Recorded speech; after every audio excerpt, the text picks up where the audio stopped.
Welcome to Henry channel. In this video tutorial I will show you how to get a fast and stable Wi-Fi connection with your router. First and foremost, go to settings on your iPhone, go to mobile service, personal, data mode, look for allow more data on 5G. If it's selected on that, I need you to change it to standard.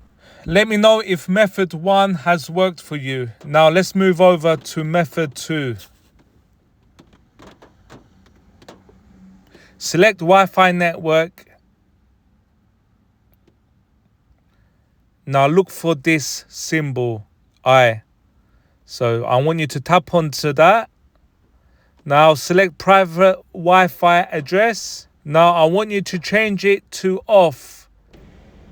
Select allow tracking. Private Wi-Fi address will now be off. So you should see an improvement. Method 3. Reset network settings on your iPhone and restart your router. In settings, go to general. Now scroll down, you will see transfer or reset iPhone. Tap onto that. Now go to reset.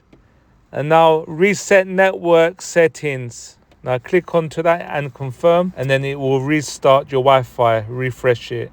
Don't forget to restart your router.